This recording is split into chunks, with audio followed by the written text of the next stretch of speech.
Voilà, la première chose qui nous aide à avoir une vie de prière, c'est la méditation de la parole de Dieu.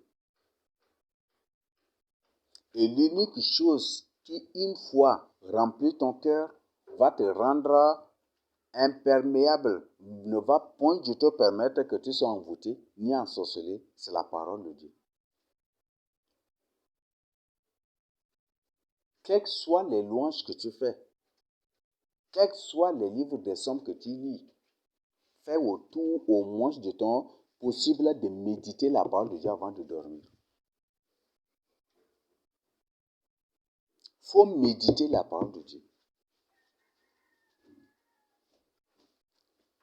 Si la parole de Dieu remplit ton cœur, si tu médites, il ne faut pas lire un seul chapitre, ou 2 chapitres, 3 chapitres. Au moins, il faut lire 3.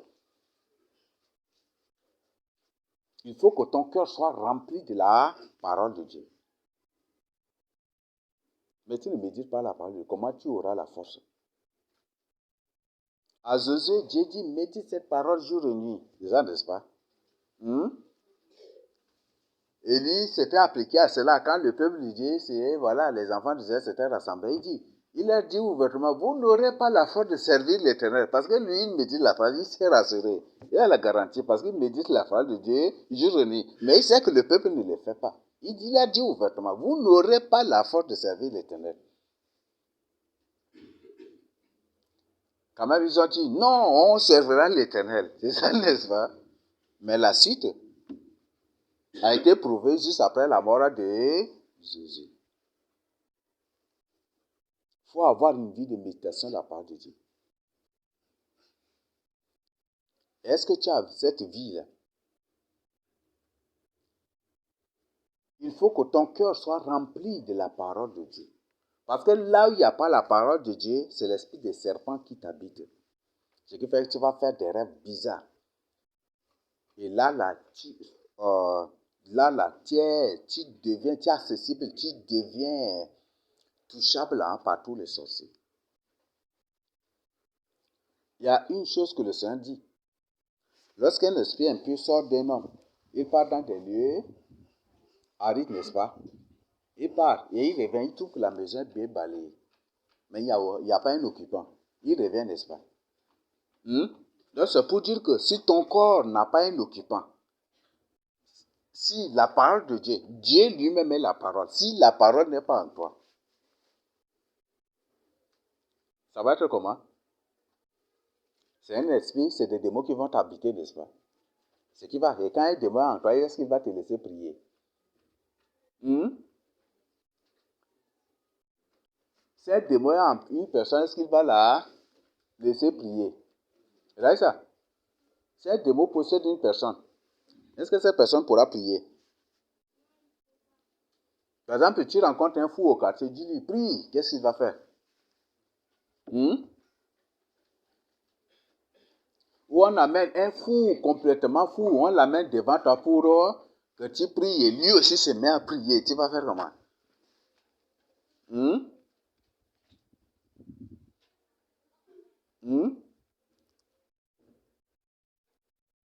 On amène un fou complètement nu, on le dépose devant toi, lui aussi se met à prier. Tu dis feu, il dit aussi feu, feu, feu, il fait aussi ça. Tu vas continuer quand même ou tu vas t'arrêter? Donc il faut que la parole de Dieu remplisse ton cœur, ta vie. Si Dieu n'est pas dans ton cœur, si Dieu n'est pas dans ta vie, c'est un démon qui va occuper cette place-là. C'est un esprit de serpent qui va être en toi. Ce qui fait que tu n'auras pas la force de prier. Tu ne pourras pas jeûner. Peut-être tu fais un programme de sortie demain en évangélisation. Le matin, tu es là, tu dors juste, la nuit, tu dors jusqu'au matin. Le matin seulement, tu vas te sentir lourd, paresseux. Et finalement, tu ne pourras pas réaliser le programme fait. Donc, la première chose, c'est la méditation de la parole de Dieu. Le matin, il faut méditer. Dieu a dit à Jésus, médite cette parole jour et nuit. Donc, si tu ne veux pas que tous les jours, si tu ne veux pas que les démons t'attaquent, te combattent à tout moment, il faut méditer la parole de Dieu.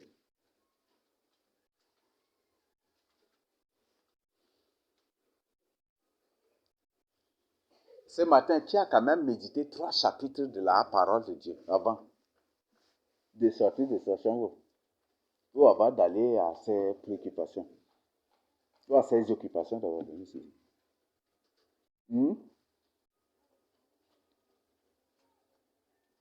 Je n'ai pas dit le livre de Somme, mais la parole de Dieu. Tu as lu au moins 4 chapitres, 5 chapitres. Qui du matin jusqu'à ce jour, jusqu'à ce moment-ci, a lu au moins ces 5 chapitres ou 6 chapitres.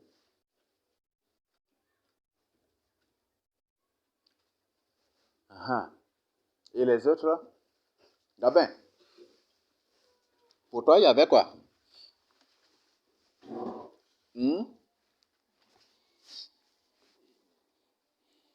Parfois, on ne dit pas ce qui arrive aux autres, mais on dit ce qui arrive à soi, c'est ça, n'est-ce pas? Tu as parlé de paresse, c'est ça, non?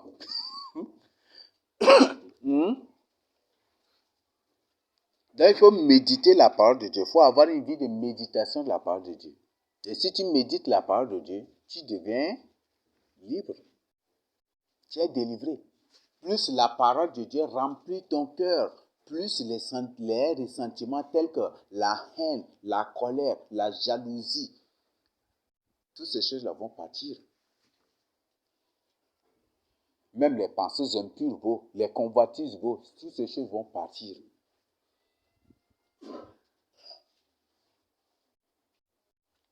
Mais si tu ne médites pas la parole de Dieu, ça va être encore.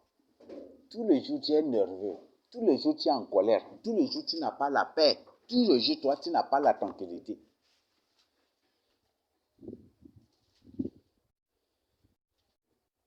Et tous les jours, là, chaque nuit, c'est toi que les sorciers réussissent facilement à paralyser. C'est ça, n'est-ce pas? Quand tu dors là, il y a un peu là. C'est ça, n'est-ce pas? C'est ça, n'est-ce pas? C'est ça, n'est-ce pas? Alors, est-ce que c'est bon? Tu te dis, enfant de Dieu, mais tu ne peux pas. Il y a des gens qui, à force de subir cela, ils ne veulent plus prier la nuit avant de dormir. C'est vrai ou faux? Parce que pour eux, chaque fois qu'ils prient la nuit, ils doivent être paralysés par les sorciers. Alors pour éviter, qu'est-ce qu'il faut faire? Il ne faut pas prier la nuit, mais il faut plutôt prier le matin. Alors il y a un problème, n'est-ce pas? Donc je te donne comme solution, c'est un manque de vie de méditation à la parole de Dieu qui est cause de cela. Si la parole est dans ton cœur, ils ne pourront pas. Nul ne se tiendra devant toi. Dieu a dit, nul ne se tiendra devant toi si tu médites cette parole jour et nuit. Donc voilà, ça c'est un secret que je partage avec toi. Nul ne se tiendra devant toi si tu médites la parole de Dieu jour et nuit.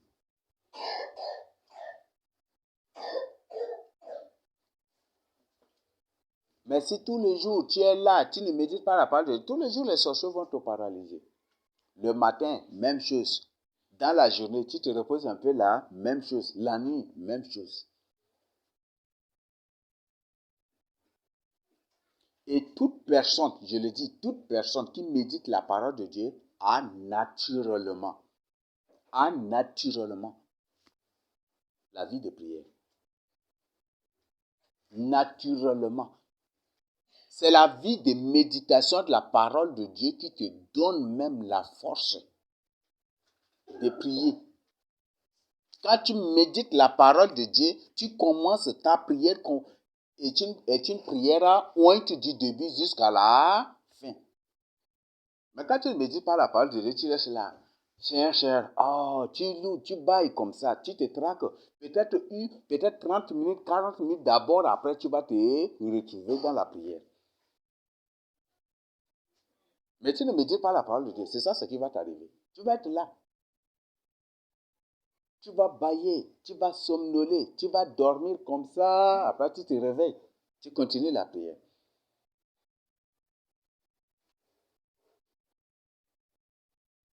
C'est ça, non? Donc, il faut que tu aies une vie de méditation, la parole de Dieu. Si tu as la vie de méditation, ça t'aide à éviter beaucoup de choses. Mais s'il n'y a pas ça, là, tu es là, même tu pries, même là, ta prière n'est point du tout pointe. Et pour que tu te retrouves là, tu vas être là à répéter les mêmes mots. Ce sont ces choses-là. Moi, j'ai pris du plaisir à parfois même. Peut-être si tu veux voir des comédies, tu désires certaines personnes pour leur prier. Seigneur, Seigneur, Seigneur, je te remercie, Seigneur, Seigneur, Seigneur. Tu as fait ceci, Seigneur, Seigneur, Seigneur. Ils sont là toujours, c'est ça, n'est-ce pas? Les mêmes mots, c'est ça.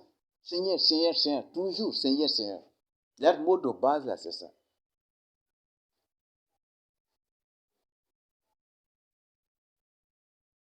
Mais il faut avoir une vie de méditation, la parole de Dieu. Cela va t'aider. Mais si tu n'as pas cette vie-là, cela ne va même pas t'aider. Donc, naturellement, si tu as une vie de méditation de la parole de Dieu, nuit, jour, même dans la journée, tu as naturellement aussi une vie de prière. Et plus tu médites la parole de Dieu, plus tu as la passion, la compassion des âmes. Tu intercèdes naturellement pour les âmes. Oui, tes yeux s'ouvrent. Toi-même, tu vois, tu pleures pour toi-même et tu vas prier pour les autres, pleurer pour les autres, sur les autres. Et naturellement, tu auras une vie d'évangélisation aussi. Ça va te faire mal. Et naturellement, tu auras ce fardeau d'évangéliser. C'est ça, non? Oui, c'est pas ça. Alors, si. Est-ce qu'une fois, tu as le fardeau de sortir comme ça en évangélisation? Est-ce que c'est tout à fait normal et biblique? Même si Dieu ne t'a pas demandé et que toi-même tu médites sa parole, tu auras quand même ce fardeau-là. Vrai ou faux? Oui, c'est pas ça, Jonathan. Bertrand. Est-ce que tu es sorti une fois en évangélisation de ton propre gré?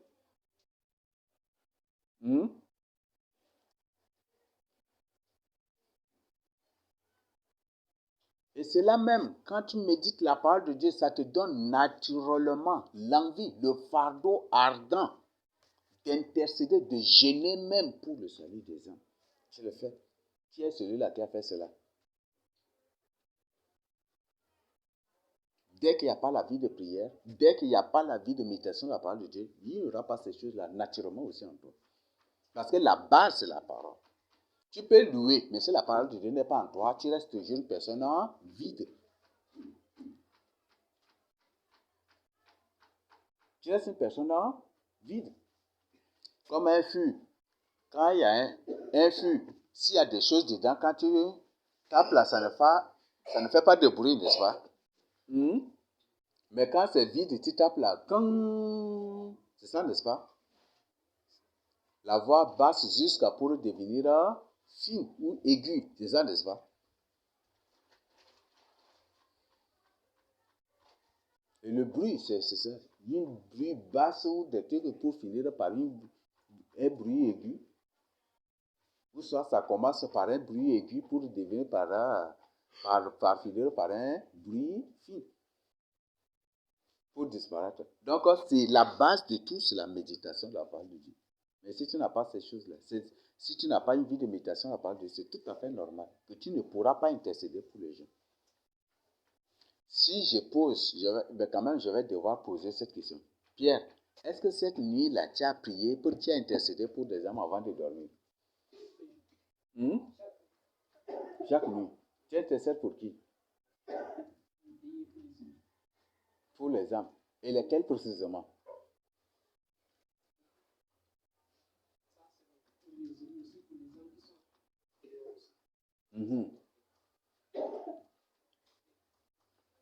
Oui.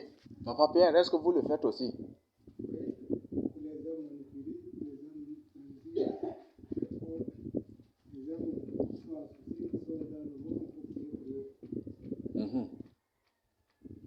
Il y a des gens qui, pour prier pour toi, qu'est-ce qu'ils doivent faire? Hmm?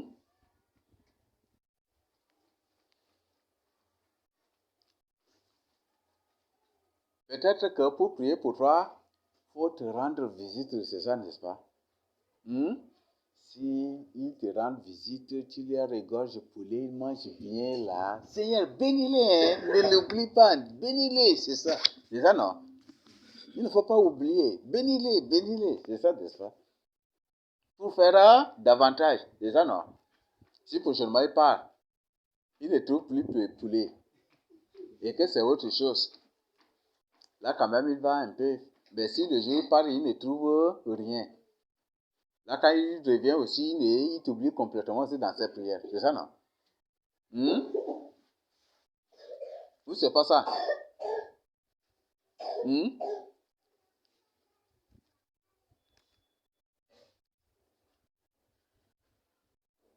Ou peut-être c'est celui-là qui te donne l'argent que tu pries pour lui. Est-ce que c'est normal? Hmm?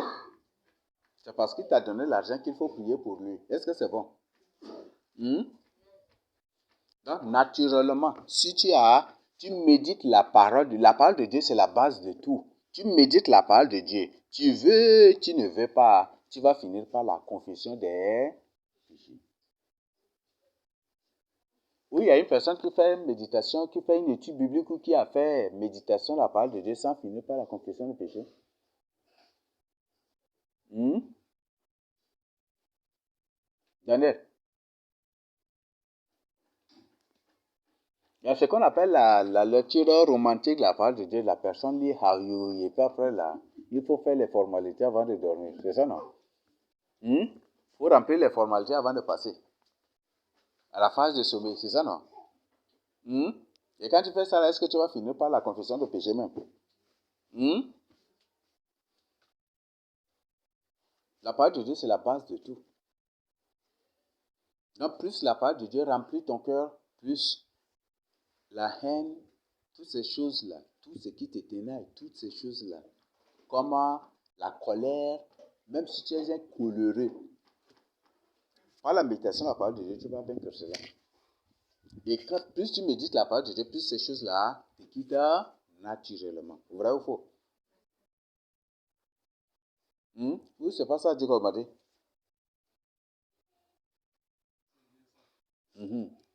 Plus tu médites la parole de Dieu, plus ces choses-là te quittent naturellement.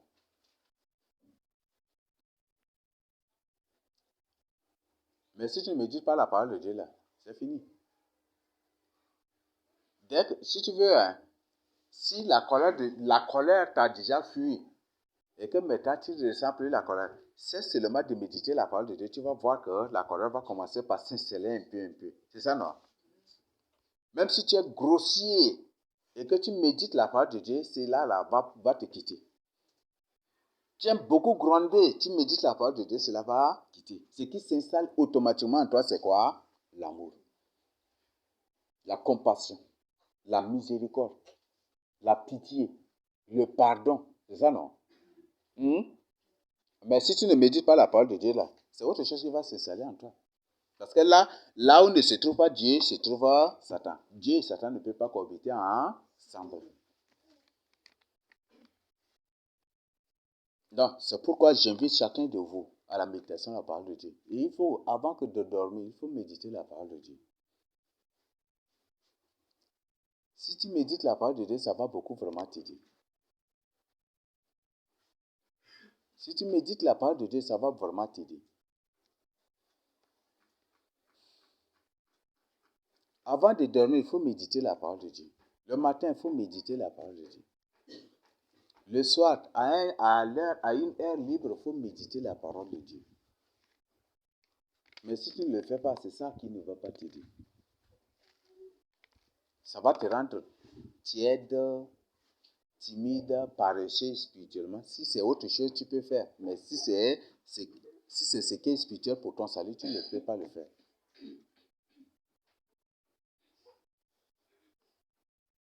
Donc, voilà ce que chacun doit comprendre. Voilà ce que chacun doit avoir en tête. Donc, c'est ce que nous devons le faire. Et Comme on le dit, la confession de péché, c'est normal. La confession de péché, c'est normal. Et c'est obligatoire. Manger beaucoup, ça va t'empêcher de prier. Tu manges beaucoup, ça va t'empêcher de prier. Tu bois beaucoup, tu bois beaucoup d'eau, ça va t'empêcher aussi de prier. Tu es là à pleurer le ventre, n'est-ce pas? Si tu ne confesses pas tes péchés, tu ne pourras pas prier. Les péchés sont comme des liens de fardeau. Donc, c'est vraiment capital. Donc, c'est ce que je voudrais que chacun comprenne. Et à partir d'aujourd'hui, si tu veux vraiment ne plus être victime des ténèbres, si tu ne veux plus être paralysé, si tu ne veux plus être poursuivi dans tes rêves, attaqué dans les rêves, si tu ne veux plus être victime des tentatives d'initiation à l'occultisme, il faut méditer la parole de Dieu maintenant. Et je crois que tout homme fonctionne, tout être humain fonctionne à base d'un programme, c'est ça, n'est-ce pas? Oui, il y a des gens qui font des choses comme ça, comme ça, comme ça, comme ça.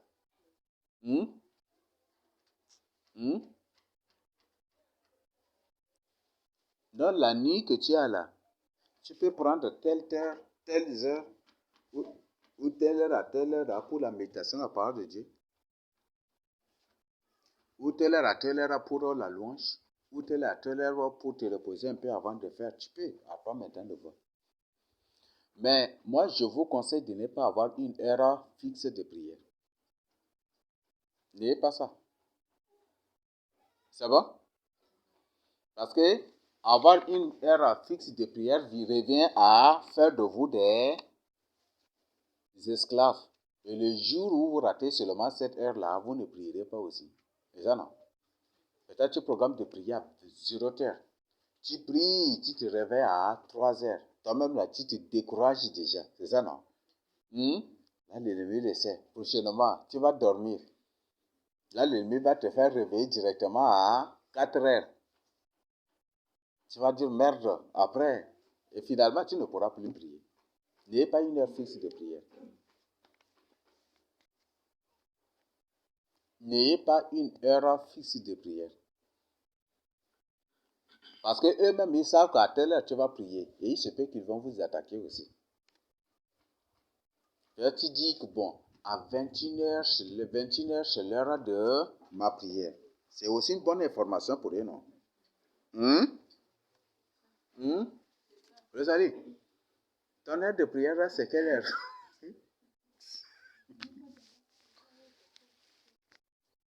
En Gabin, ton heure de prière, c'est...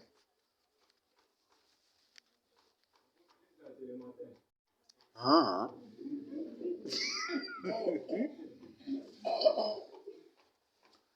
Dieu qu'elle m'a dit. Ton heure de prière, c'est... Là, n'ayez point du tout une heure de prière. Par exemple, tu te dis, bon, moi, mon heure de prière, c'est 21h. Tu t'endormes à 18h ou à 19h pour te réveiller à 21h pour la prière. Il se peut qu'ils peuvent venir avec des pensées. Et ce que vous devez comprendre, une habitude devient un comportement. Est-ce que ça comprend? Une habitude devient même un comportement. Et l'ennemi peut te jouer, peut te manipuler, à rater tout. Et ce qui va te décourager, et c'est ça qui va faire que toi-même là, tu vas te voir complètement neutralisé des trucs là. Tu as l'habitude de dormir à 19h ou 18h quelque pour te réveiller à 21h. C'est ça, non? Là, c'est 2 heures ou 2 heures, quelques heures de prière, de sommeil avant de te réveiller. L'ennemi peut juste jouer. Tu as adapté déjà ton corps à ça, c'est ça, non? L'ennemi peut juste venir. À 18h, l'ennemi fait venir un bon étranger. Vous recevez vos causez jusqu'à 20h ou 20h30 d'abord, il part. Bah, tu dis, bon, merci, je vais me reposer dans 30 minutes de tic. Ton corps est habitué avec le sommeil de 2 heures ou 2 heures quelques déjà. Quand tu vas te réveiller, ça va être à quelle heure? Hein? Tu vas te réveiller à quelle heure?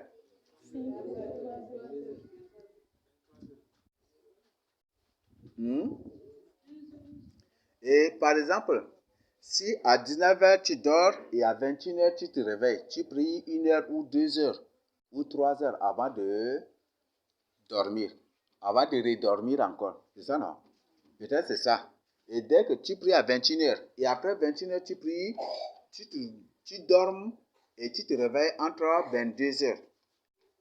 Et que avant, tu priais de 21h à 23h ou à 24h avant de dormir. Donc maintenant tu pries de 21h, tu dors de 21h ou bon, de 20h là, tu dors et tu te réveilles à partir de 0h moins. Je crois que tout le programme est déjà bouleversé. C'est ça, n'est-ce pas? Et que à 20h déjà, tu as adopté ton corps à dormir, à se reposer à 0h. Maintenant, à 0h déjà, c'est à 0h moins que toi, tu t'es réveillé. Quand tu vas te mettre à prier, dès que 0h arrive déjà là, ton corps va réclamer maintenant heure de pause. C'est ça, non? Somnoler, tu vas somnoler ça et là. Tu vas dormir ça et là. Et voilà. C'est parce que, donc, ce qui fait qu'une habitude devient comportement. Et tout comportement peut être un esclavage. Tu peux être ton maître ou soit il faut chercher à corriger cela pour devenir son maître. Donc, ce qui fait que beaucoup de gens ratent leur programme et ils n'arrivent plus à se retrouver. Et maintenant, quand tu as raté le premier jour, deuxième jour, quand tu vas revenir là pour te rattraper, ça va être tant de difficultés. Maintenant, tu dors, deuxième jour, le premier jour, tu as raté. Par exemple, tu rates hier, aujourd'hui. Aujourd'hui, maintenant, tu dis, quelles sont les conditions? Je vais prier. C'est ça, n'est-ce pas? À 21h, tel que j'ai décidé. 21h arrive. Mais, bon, 19h, temps ou 19h moins temps, tu dors. Et tu te réveilles à 20h30 ou 20h ou 21h moins. Dès que tu te réveilles, dès que tu t'es réveillé. Or, hier, tu viens de passer la nuit, à 21h, tu dormais. Tu risques de passer de passer tout un tas de sommeil ou de somnollerie là. Parce qu'à 21h d'hier, là, tu étais là en train de dormir. Ton corps, là, finalement, vous allez être là. Oh, tu vas bailler, tu vas faire des trucs finalement. Et pour te rattraper, ça va être un problème. C'est pourquoi il ne faut pas avoir un temps fixe de prière. Et le ministère, c'est là.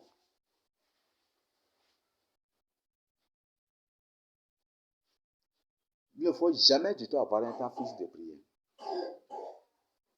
Je crois que c'est vraiment capital. Voilà ce que nous devons retenir. La vie de méditation, la parole de Dieu, c'est la base de tout, de toute transformation et de toute autodélivrance. Il y a des choses desquelles tu peux te délivrer rien que par la méditation de la parole de Dieu.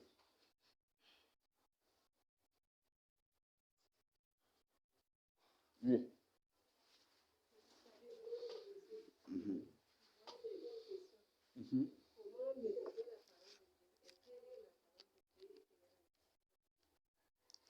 Oh oui. Voilà. Une question intéressante. Désiré. Mhm.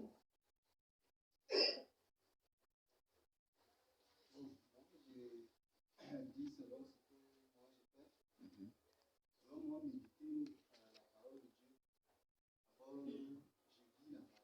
Mhm. S'interroger.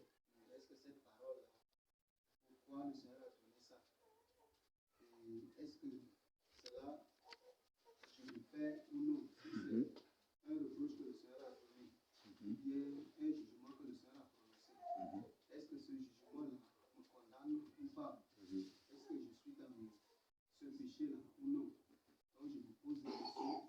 Mhm.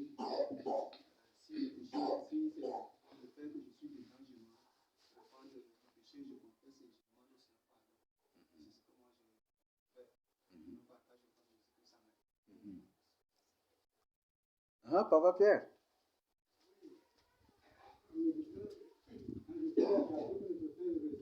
Mhm. Mhm. Mhm.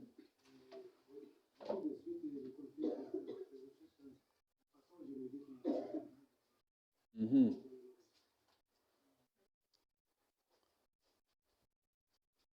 Ah, mhm. Moi, dans mon expérience que moi j'ai fait, quand je médite la parole de Dieu, souvent quand j'ai lu en esprit, je vois tous les images que je suis en train de lire, je vois les images des gens là, comme ce truc-là, c'est devant moi que je suis en train de la lire. Et je vois directement ce que les gens, les pauvres sont en train de prêcher. Une fois, j'ai médité, je vois Paul est en train de prêcher dans le synagogue. Et je suis en train de le voir face à face avec moi que je le vois. Ça, c'est méditer. Et moi, que j'ai dit ça, après, j'ai dit comme ça, seulement ils sont en train de quelque chose ici. Mhm. Oui. Oui, frère Michael, la méditation. Mhm.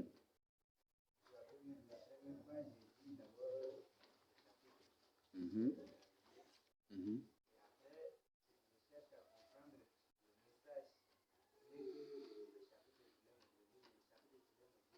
Mhm.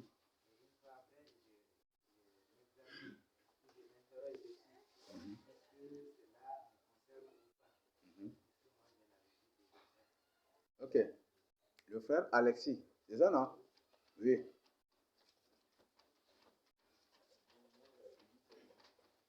Sylvie selon moi. Aucune différence. Oui, Maudine.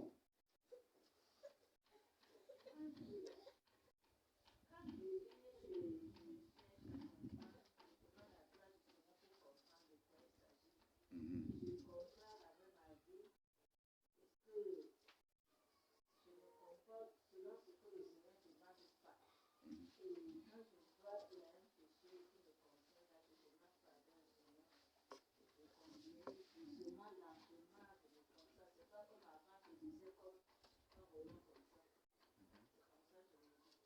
Mhm. Oui, Nilgar.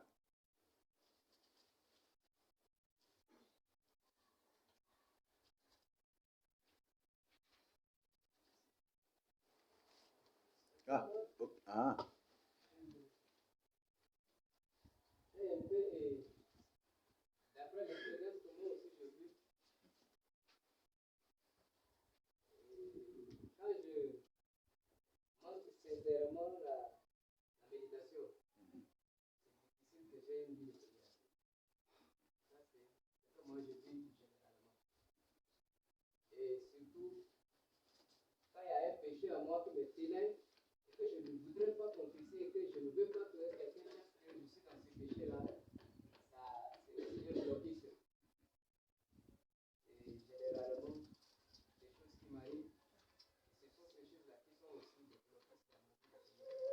Mhm.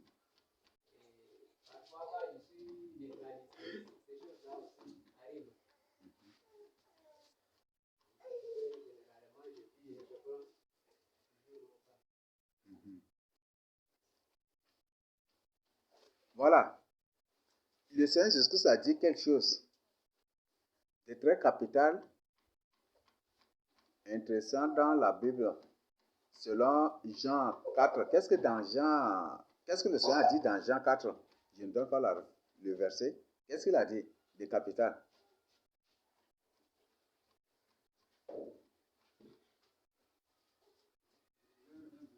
Mhm. Mhm. C'est Jean 4, 25, non? Ou c'est 35? 24 à 25. Mhm. Mhm. Qui va nous lire à haute voix? Et on va voir que le terme, on va trouver notre terme de méditation là. Mhm. Mhm.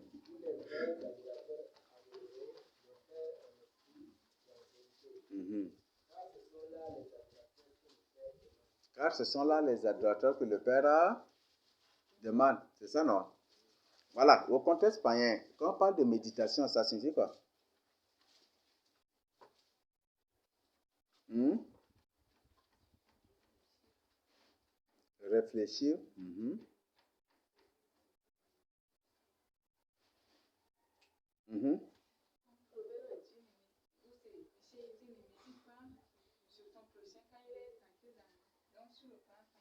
Mhm.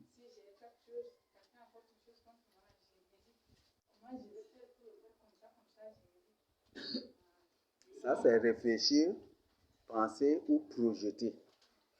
Hmm? Oui, ça a une situation très intéressante. Étudier. Mhm.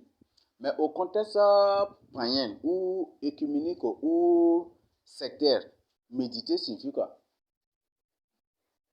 La méditation, c'est c'est se déconnecter. C'est ça, non? Quand on se déconnecte là, on fait comment? Hmm? C'est de yoga.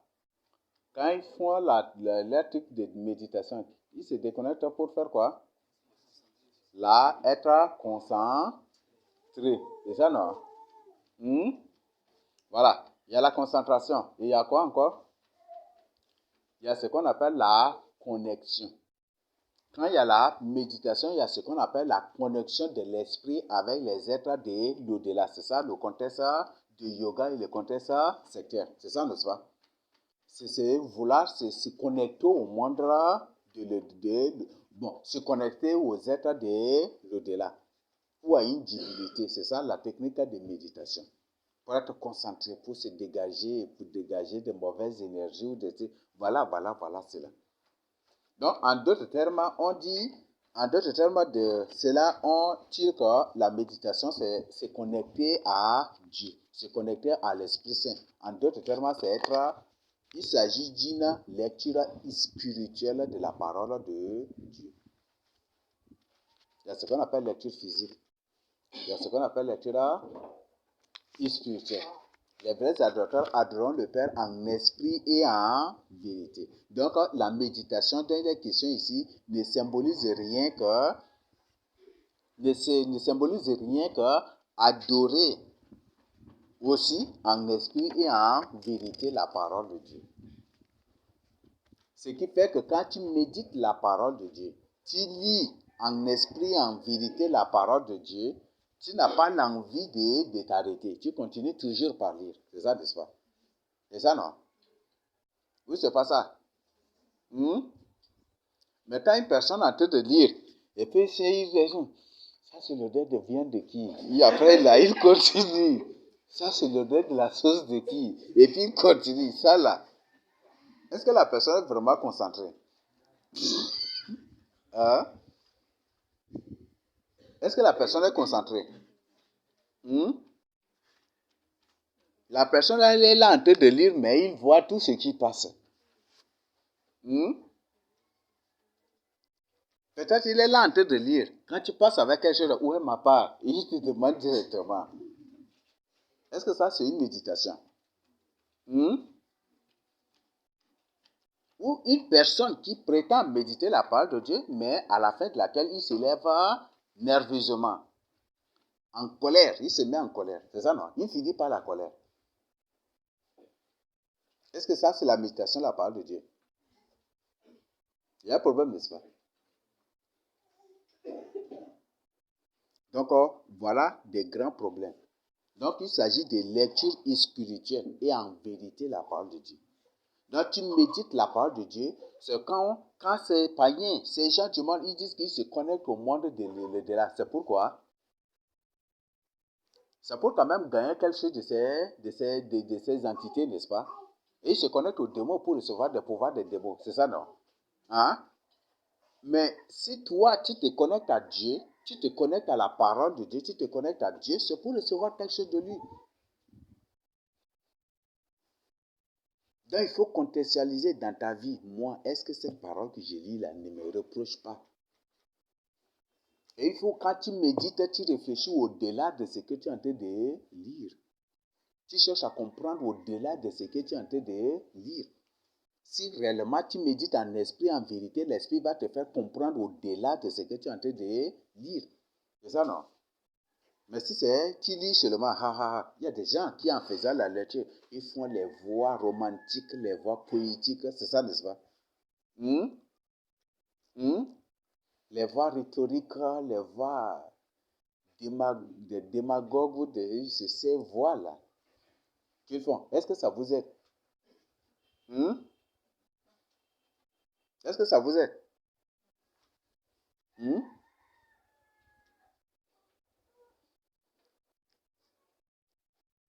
Ça ne va jamais du tout vous aider. Par exemple, on désire par exemple, il y a des gens qui font cela, vrai ou faux? Hmm? Il faut que chacun reconnaisse d'abord. Tu fais cela, vrai ou faux? Hmm? Il y a certaines personnes que c'est en méditant la parole de Dieu d'abord ou c'est en lisant la parole de Dieu qu'ils font la voix pour imiter la voix de tel, tel, tel, tel. C'est ça, non? Hmm? La voix de Nicolas Sarkozy. C'est ça, non? Hmm? Imiter la voix de tel, tel, tel, tel. La voix d'Emmanuel Macron. La voix de tel, tel, tel. Ou la voix de tel artiste. C'est ça, non? Hmm? C'est ça, non? Est-ce que cela vous aide? Hmm? Hmm? Est-ce que ça, c'est une méditation? Est-ce que ce n'est pas de la comédie? Hmm? Dans 1 Chronique, ou c'est 2 Chroniques 39, verset 11, qu'est-ce que Dieu a dit? J'ai oublié, je ne sais pas si c'est ça ou c'est pas ça. 2 Chroniques 39.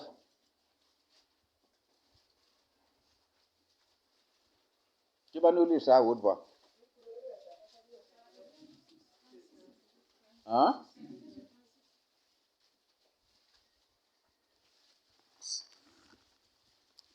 Ça s'arrête sur 36. Ah, c'est 29, verset 11.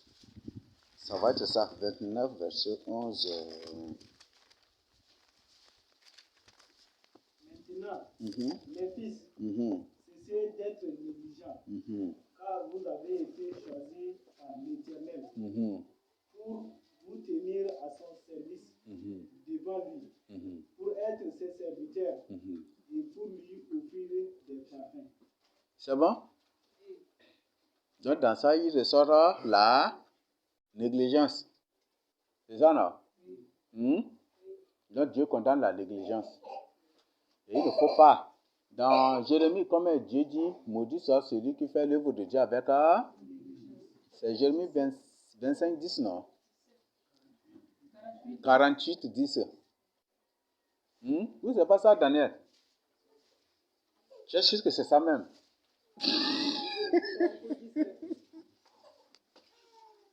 Et si tu vérifies que c'est autre chose alors?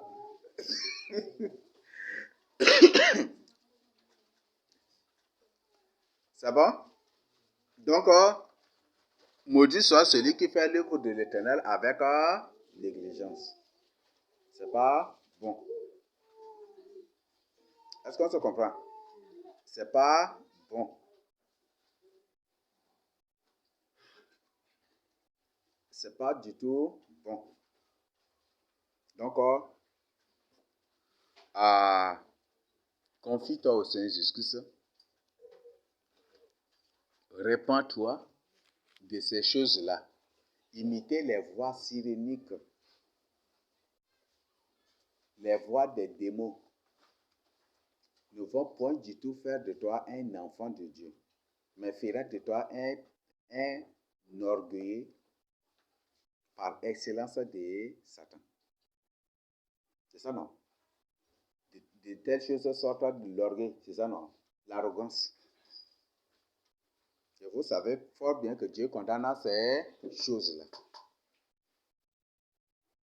Il y a des gens même qui font des voix pour épater Dieu, c'est ça, n'est-ce pas, quand ils prient. Il y a des gens qui font des voix pour épater Dieu. C'est ça, non? Dans leur prière. Ou c'est pas ça, Gabin?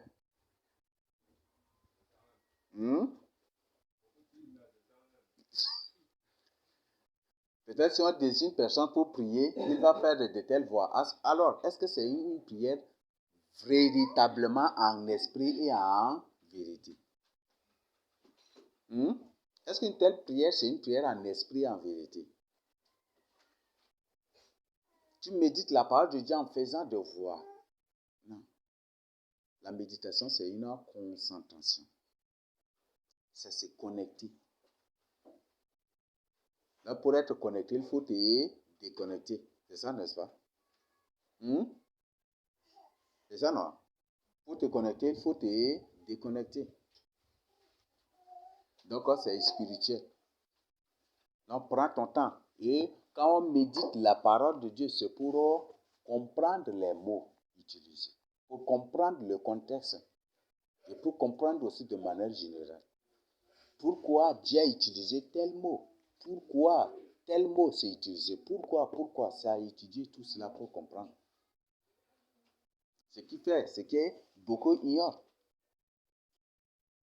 Et il faut, aujourd'hui, ils confondent tout et ils mélangent tout.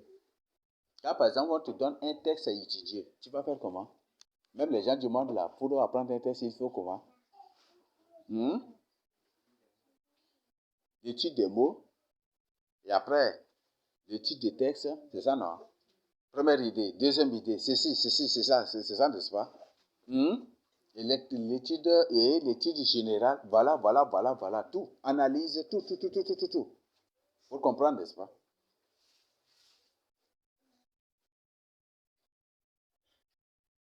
Et c'est comme ça que quand si tu écris des mensonges directement, une personne qui est des trucs là, quand il lit directement, il comprend. Tu écris des mensonges. C'est si facile seulement de reconnaître un menteur par ses écrits. Comme c'est facile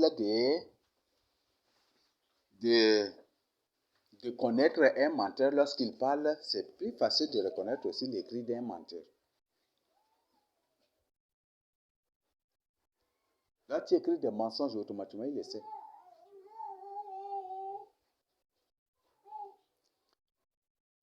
Voilà, donc Dieu nous a appelés à la méditation de la parole de Dieu. Dieu ne nous a point du tout demandé de l'épater, de l'éblouir ou de l'ébahir avec nos voix. C'est ça, non?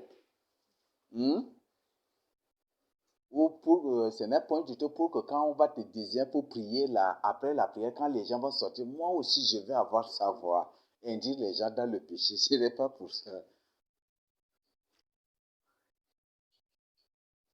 Et quand tu pries, tu es avec une voix vraiment fascinante, romantique, poétique après là. Les gens vont vouloir ça, n'est-ce pas? Quand demain tu vas rester à la maison, il va commencer maintenant par se chercher, non? Lui aussi, il va se mettre aussi, c'est ça, n'est-ce pas? Alors, finalement, tout deviendra charnel dans l'église de Christ. Tout deviendra charnel. Et c'est pourquoi quand vous voyez de telles personnes, donc vous devez l'interpeller. Dieu a dit, qu'est-ce que Dieu a dit dans Proverbe? Un seul péché détruit beaucoup de biens. Oui, c'est pas ça, Bertrand?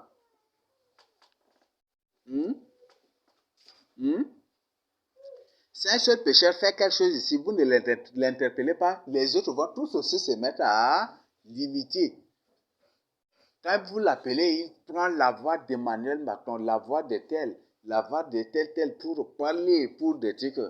L'autre va dire, toi tu ne sais rien, moi je vais te prouver qui je suis. C'est ça, n'est-ce pas? Il va prendre la voix de la fouine pour venir ici. Et l'autre va dire, mais ça, vous ne savez rien. C'est ça, n'est-ce pas?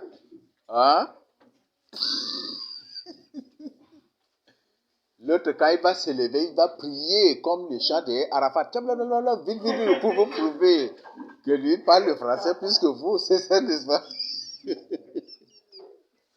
C'est ça, n'est-ce pas? Il va dire, mais vous ne savez rien. Il va.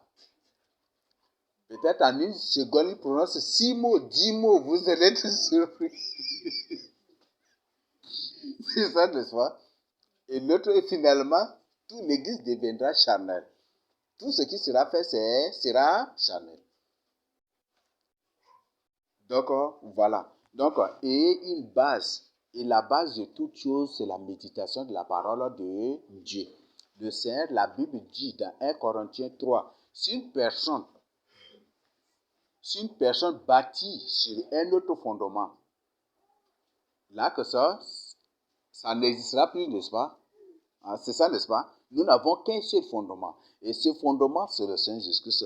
Et le Seigneur Jésus-Christ, selon Matthieu et Jésus, Apocalypse 19, verset 13, on dit qu'il est la parole de Dieu. Il dit qu'il est le chemin, la vie et la vérité. C'est ça, n'est-ce pas? Et dans Jean 17, 17, qu'est-ce que le Seigneur Jésus-Christ dit? Ta parole est la vérité. Donc, le fondement, c'est la parole de Dieu. Il faut te baser sur la méditation de la parole de Dieu. Et tout ce qu'on fait, tout ce qu'on vous partage bibliquement, qu'on le fait. Et c'est pour ça qu'on veut que tout soit au moins ça, méditation, tout soit au moins ça, étude biblique, parce que les premiers disciples se rencontraient pour se fortifier, pour s'édifier. C'est ce que Actes des Apôtres nous a dit, n'est-ce pas? Tous unis, ils étaient ensemble pour se fortifier, pour s'édifier. C'est ça, n'est-ce pas? Pour se fortifier. Ce n'est pas pour être fortifié, mais c'est pour se fortifier. Donc l'autre conseille l'autre et l'autre le conseille aussi. L'autre reproche et l'autre aussi, lui aussi. Il reproche et il reçoit aussi des reproches. Malheureusement que certains veulent reprocher mais ne veulent pas être reprochés. Il y a un problème, non? Certains veulent conseiller mais ils ne veulent pas être conseillés. Or, les premiers disciples, ce n'était pas le cas. Ils se fortifiaient et ils s'édifiaient. C'est ce que la Bible nous a dit. Voilà, donc je m'arrête à ce niveau. Donc c'est pour dire que pour éviter certaines attaques la nuit, il faut méditer la parole de Dieu. Et quand tu médites la parole de Dieu, tu auras toujours l'envie de continuer. Tu auras toujours l'envie de continuer. Et même le plus long chapitre là, devient le plus petit chapitre ou le plus court chapitre pour toi. Mais quand tu es là à faire la lecture là, tu es là, n'est-ce pas, tu vérifies. Tu prends par exemple, tu vois d'abord le nombre de versets. Si c'est un peu d'abord, tu te mets à lire. C'est ça, non? Mais si c'est long là, tu sautes directement, n'est-ce pas? Si par exemple, dans le rêve, le Seigneur te révèle, voilà, le matin, tu dois lire Jérémie 48. Tu vas dire, mais ça c'est long, c'est ça, n'est-ce pas? Ou de lire Ézéchiel 48. C'est des longs chapitres quand même, n'est-ce pas? Ou de lire Somme 119. Somme 73. Ou de lire tel. Mais tu vas dire, mais ça c'est très long. C'est ça, non? J'ai des choses à faire ce matin. C'est ça, non? Oui, j'ai des choses à faire. Ou tu vas dire, est-ce que je peux finir cette nuit? Donc, quand tu médites la parole de Dieu, il n'y a pas de frein, il n'y a pas d'obstacle. Pour toi, c'est de gagner. Quand tu médites, c'est pour gagner. Et quand tu gagnes, tu es béni. C'est ça, non? Mais si tu ne gagnes pas, ça ne t'aide pas aussi. Donc, je veux que chacun médite. Et quand tu médites, comme je viens de le dire, naturellement, tu auras une vie d'intercession. Moi, je vous le dis, c'est un secret. Plus tu pries pour les autres, plus le Seigneur intercède aussi pour toi. Tu pries pour les autres, le Seigneur intercède aussi pour toi. Plus tu pries pour le salut des âmes, le Seigneur intercède aussi pour toi. Est-ce que toi-même tu médites la parole de Dieu? Est-ce que toi-même tu pries pour le salut des âmes? Le Seigneur dit, celui qui est miséricordieux, on lui fera miséricorde. C'est ça, n'est-ce pas? Ah oui. Si tu es intercesseur, le Seigneur intercédera aussi pour toi. Il faut intercéder pour les autres.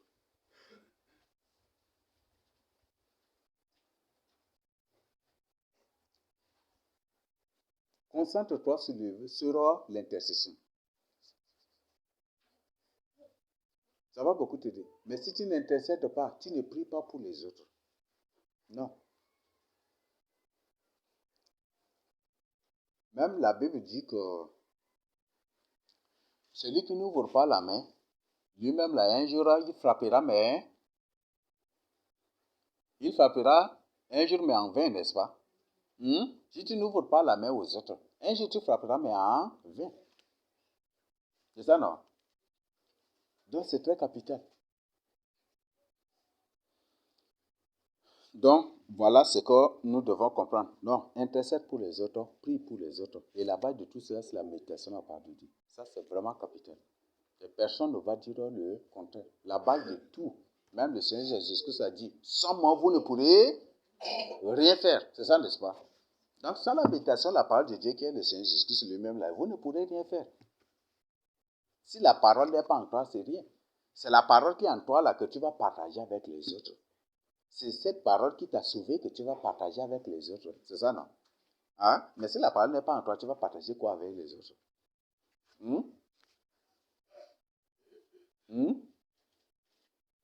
Tu n'es pas sauvé. Tu vas partager quoi avec les autres? Il n'y a pas la crainte de Dieu en toi. Qu'est-ce que tu vas partager avec les autres? La parole de Dieu n'est pas en toi. Qu'est-ce que tu vas partager quoi? Et quand tu évangélises, il faut aussi avoir une vie de méditation à la parole de Dieu. Sinon, tu vas faire face à des gens avec lesquels vous allez discuter. C'est ça, non? Ou vous n'avez pas rencontré ces cas-là?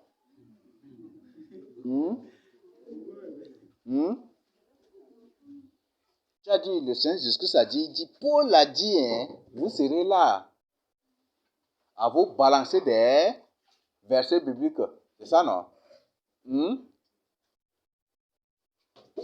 Peut-être à un certain niveau même, tu deviens nerveux. Tu es en colère. C'est ça, non? Mais tu retiens quand même la colère. Comme il y a une personne, un évangéliste qui est parti en évangélisation. Il a évangélisé, arrivé sur une personne, ils ont discuté jusqu'à là, il ne sait quoi dire. Il est rempli de colère. Et l'autre c'était rempli de colère. Et personne ne veut quitter devant l'autre. Parce que l'autre, s'il quitte, l'autre va dire que j'étais vaincu. Alors, ils sont là à discuter. Et personne ne veut quitter devant l'autre. Hein? Là, après, là, ils disent, mais trop, c'est trop, chacun maintenant. Eh oui, l'évangélisation finit par la bagarre, ils se sont battus. Ils se sont battus. Oui.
quelqu'un qui est de papa.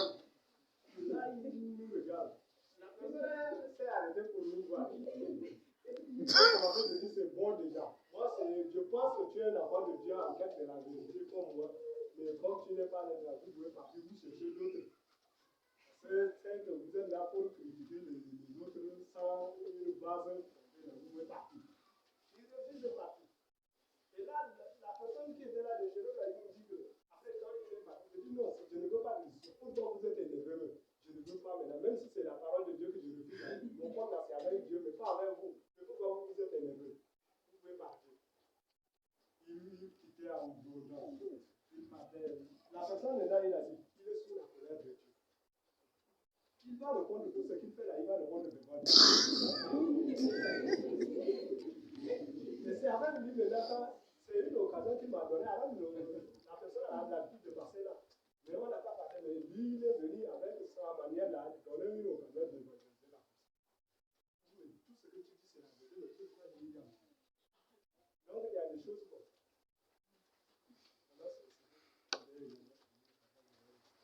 Oui, si tu pars en évangélisation et que tu rencontres de telles personnes, n'ose même pas continuer. Quitter devant la personne n'est pas si ou synonyme d'être vaincu ou battu. Fuir devant une personne, ce n'est pas signe d'être vaincu. Ce n'est pas synonyme d'être vaincu. C'est bon? Ce n'est pas synonyme de défaillance. Donc, je crois que c'est clair.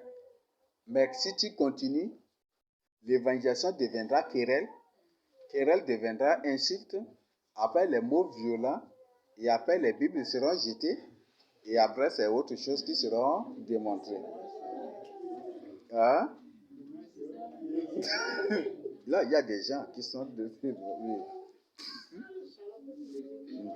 par exemple, au téléphone, et que on t'appelle et que on te dit que voilà, ton chemin que tu es en train de prendre, c'est pas un mauvais chemin, et tu le donnes avec des passages publics, tout, que la personne lise, et la personne prend un autre passage pour te convaincre, et toi, tu raccroches l'autre.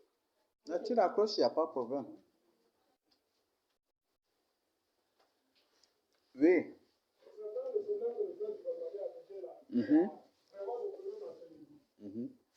maintenant, dans presque toutes les églises, les gens parlent habituellement en votre nom. Au peuple ou bien à leur assemblée, ne même pas recevoir quelqu'un qui parle et qui dit le nom de Moïse. Et de quoi on avance les gens, on partage, on leur dit la vérité. Après, quand ils cherchent à comprendre la vérité, mais vous avez reçu cette vérité. Et quand on demande simplement, là, ça devient le problème. De quoi nous, on cherche à expliquer la personne que non, ce que les gens disent là n'est pas vrai, mais il faut d'abord chercher à connaître ce qui est écrit, ce qui est dit la personne. Et de quoi ça amène la discussion. À ce niveau-là, moi, je raconte beaucoup. Alors, comme vous venez de dire, si quelqu'un, par exemple, en écoutant votre nom est déjà hostile, on doit le laisser simplement et continuer ou bien comment on doit faire. Parce que dans l'église là, de quoi on dit, n'écoutez même pas parler de cette message de Moïse ou de et il y en a qui sont déjà dupés à ce niveau. Et de quoi on voit qu'ils sont dupés, on veut simplement les aider à comprendre la vérité. Alors, je ne sais pas, à ce niveau-là, on doit les laisser et continuer ou bien on doit les amener à comprendre. Un adage qui dit qui se ressemble et qui s'assemble, c'est... Et le Seigneur, cette citation tirée même de la citation du Seigneur Jésus-Christ, qui dit, c'est parce que vous n'êtes pas de la lumière que vous ne pouvez pas venir à... Donc, tous ceux qui ne sont pas de la lumière ne peuvent pas venir au Seigneur Jésus-Christ. Est-ce qu'une personne de secte va dire la vérité à une personne pour son salut? Il y a certains même qui disent voilà, on a pris la magie pour dire la vérité aux gens. La magie de dire la vérité aux gens. Oui. Là, comment vous trouvez ces gens-là? Moi, la nature de ces gens-là, de telles personnes, tu les connais déjà. Tu lui dis la vérité. Et quand tu sors en évangélisation, le Seigneur Jésus n'a jamais du tout prêché une église. C'est ça, non? Aucun apôtre n'a prêché aussi une église. Tu pars pour évangéliser. Une personne te demande, voilà, tu es de quelle église? Tu dis que le Seigneur ne nous a point du tout demandé d'aller témoigner une église, mais de témoigner, le Seigneur Jésus-Christ, la vérité. Et même le Seigneur Jésus-Christ a dit, je connais mes brebis me connaissent. Mes brebis, quand elles entendent ma voix, elles sortiront pour me suivre. Beaucoup étaient sortis, et même ils font leur truc à la maison. Il y a certains pasteurs, eux-mêmes, ils ont écouté, ils ont reçu. Et par la suite, ils savent que s'ils appliquent à 100%, ils seront radiés de leur poste pastoral-là. Et ils ont, au moins, ils ont pris la vérité, mais modifié un peu quand même pour leur prêcher. Et ils ont exécuté quand même aussi. Le Seigneur connaît ses brebis. Nous ne sommes pas à la recherche de quantité. Donc, si une personne te demande, voilà, tu es de quelle église, ne dis jamais du tout. Le Seigneur ne dit jamais du tout envoyé pour témoigner une église, mais pour le témoin, lui, le Seigneur Jésus-Christ, la vérité. Et si c'est une brebis du Seigneur là, où qu'il sera, où qu'elle sera, le Seigneur va la ramener parmi ses brebis. Il y a des gens qui ont reçu aujourd'hui seulement, ils ont pris la décision. Parce qu'ils savent que c'est la vérité, ils ont pris automatiquement la décision. Il y a certains qui, même au quartier, témoignent que tout s'est passé, tout ce que ces gens racontent à la radio, c'est de fausseté, c'est des mensonges, et même ils les témoignent. Et c'est eux-mêmes qui reprochent, même il y a des musulmans qui témoignent, qui reprochent, même ceux-là qui nous insultent, qui racontent n'importe quoi au quartier, il y a des musulmans eux-mêmes. Il y a des gens partout, du côté musulman, partout, eux-mêmes les témoignent. Donc, on sort si dans ces lieux, tu pars et que voilà, on dit voilà, c'est ça. Non, ne dis que moi je sors pour témoigner de Seigneur Jésus-Christ, la vérité. Donc, c'est juste une information, je te donne, tu prends ton temps pour méditer. Si tu as besoin d'autres informations, tu nous appelles. Il y a les numéros, tu informes. Ou soit tu partages verbalement ou ça avec la personne. Le Seigneur Jésus-Christ a dit, vous empêchez les âmes d'entrer dans le royaume de Dieu et vous-même, vous n'y entrerez pas. C'est ça, n'est-ce pas? Et ils savent qu'ils ne seront pas sauvés. Comme j'ai déjà partagé avec vous, beaucoup des pasteurs lors des assemblées qui ont eux-mêmes, ils ont dit qu'ils sont des démons. Vous savez bien que nous sommes des démons. Et vous croyez qu'on va vous laisser entrer dans le royaume de Dieu? Et même ils le disent. Et les gens ont acclamé. Alors, de ceux-là qui ont acclamé, de telles personnes, si tu combats la vérité, est-ce que ça va t'énerver? Si de telles personnes t'insultent ou parlent à la radio, raconter des choses sur toi, est-ce que ça va t'énerver? Donc, nous avons beaucoup de preuves. Beaucoup et beaucoup de choses. Maintenant, tout récemment, il y avait leur forum à Kumbra. Un forum qui unit les coutumiers, les musulmans, même les églises. Tous ils étaient ensemble là. Vous voyez ça? Ça, c'est à Kumbra ici. Et ils étaient tous en truc rouge coutumier, là, ils étaient tous là. Les apôtres, les pasteurs, tous ces gens-là. Vous voyez? Et de telles personnes, si partent à la radio raconter des choses sur toi, ça va t'énerver.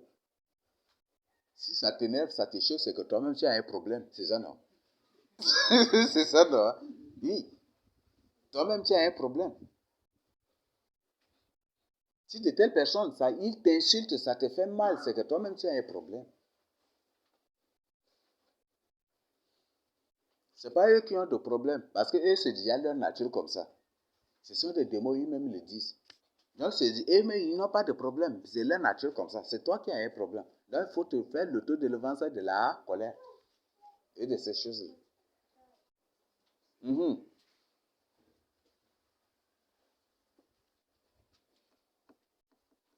Et comme on ne cesse de dire, il y a plus de démons à la surface de la terre que des... C'est ça, non? Au temps d'Adam, il n'y avait que Adam, Ève et ses deux enfants seulement. Et il y avait un pays du nord de Nod déjà avec combien de milliards d'habitants? Ça, c'est au temps de Nod, au temps d'Adam et Ève. Et aujourd'hui, ils sont combien? Il ne s'agit pas seulement des anges rebelles, il y a aussi des anges déchus.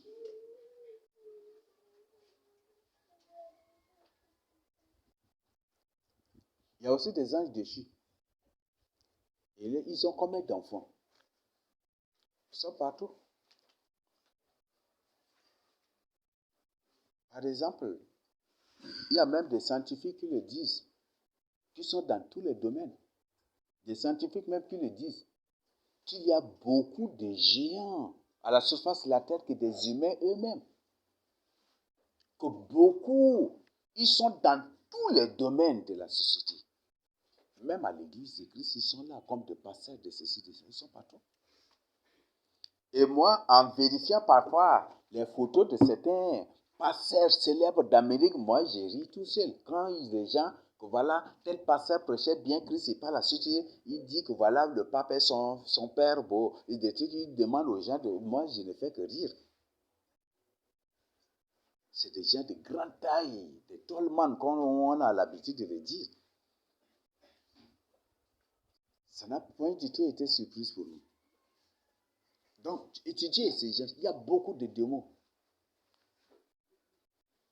Et la plupart de certains, c'est des pygmées, mais des pygmées auxquels des injections ont été faites. Et leur cellule, leur truc a été ADN modifié, ce qui fait qu'ils ont grandi un peu en taille. Vous le voyez. Et les pygmées, selon les écrits antiques, ce sont des démons, ce ne sont pas des humains. Ce sont des démons, ce ne sont pas des humains. Et un pays où il y a beaucoup de pygmées, c'est le pays le plus corrompu même aussi. Oui. C'est le pays où il y a beaucoup de magie, beaucoup de sorcellerie. Vous allez partout. Maintenant, là, ils commencent par venir à... Avant, il n'y a pas de pygmées, par exemple, à ça, dans les autres coins, il n'y a pas. Mais maintenant, on commence par les rencontrer. Parce que aujourd'hui, les gens rejettent la parole de Dieu. Les gens deviennent de plus en plus autre chose. Et ça permet aux démons de venir collaborer avec eux, habiter avec eux. Avant, il n'y avait pas de pygmées, mais maintenant, on voit les pygmées partout au sud du pays maintenant. Ils viennent de Centrafrique, de Cameroun, ils viennent de partout. Les pygmées sont partout. Oui, il y a une personne, oui.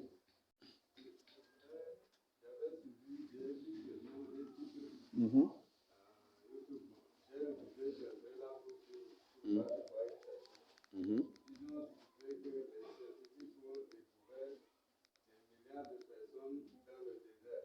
Mm-hmm.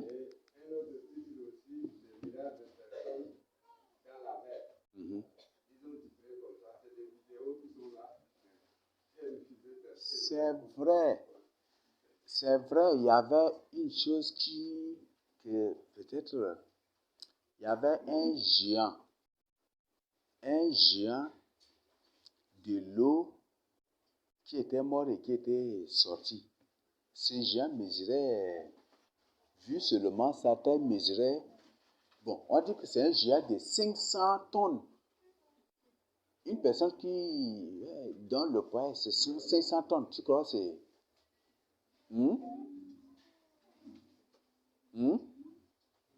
Les gens étaient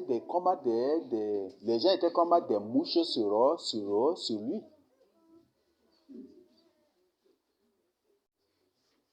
Il était mort dans l'eau et puis c'est l'eau là qui l'a coulé jusqu'à pousser à la berge de la mer et puis voilà. Il mesurait. Même ils ont coupé même là, c'est quoi là, comment on appelle? Les poclés là, qui prenaient quand même une partie de ça là, même avec avec peine, avec problème encore. Petit, mais ça n'arrive même les gens entre et puis des trucs.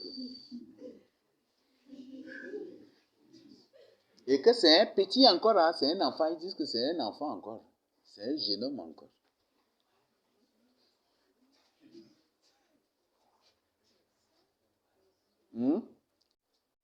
Et le livre d'Enoch nous parle des gens qui mesuraient 3000 coudées. Ça fait combien? Ça fait 1,5 km, c'est ça, non? 3000 coudées est égal à 1500 mètres, n'est-ce pas?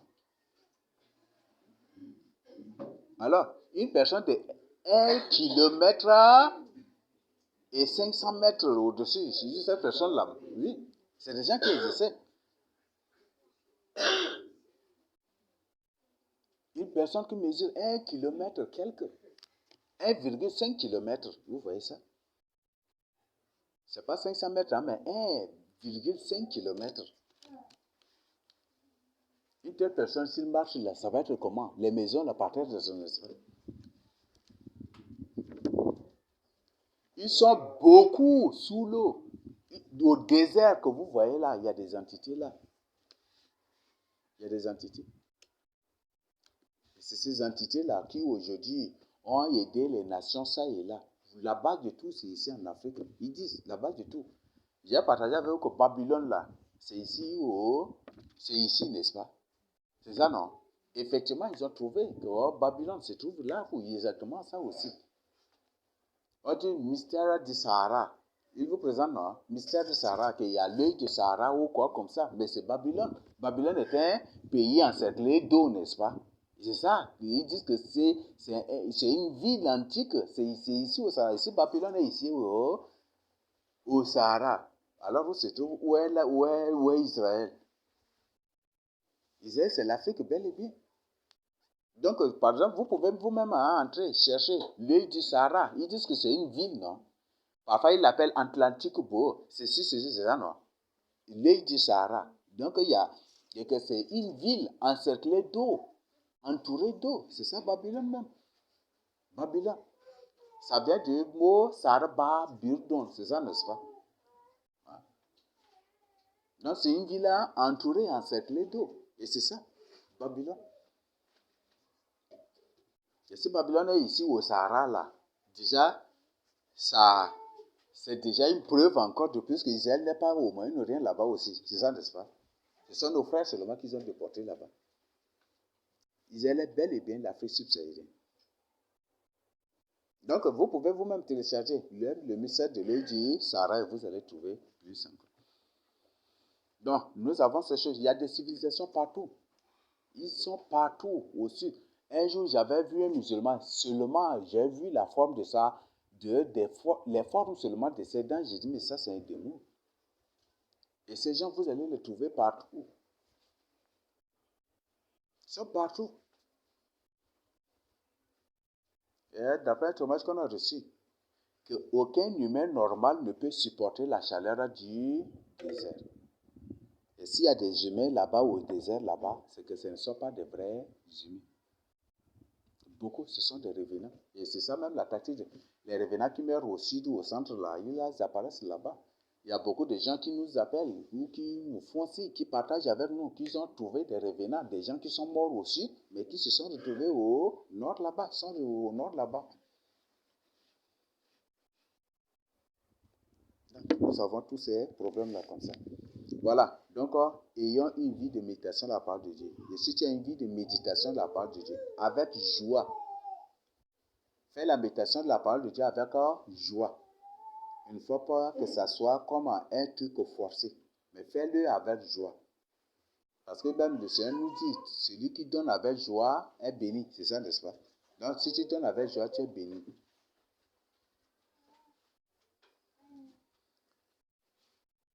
Voilà ce que je voudrais partager. Il y a quoi?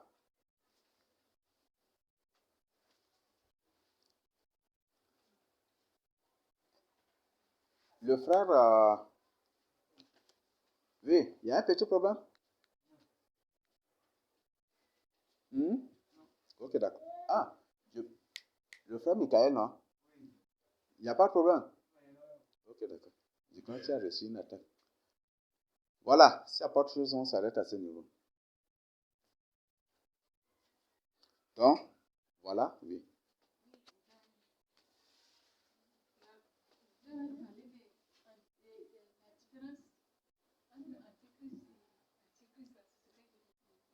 La différence entre antichrist, antéchrist. Anté, ce qui est antérieur, donc ce qui vient avant. Et antichrist, moi j'appelle antichrist dans le contexte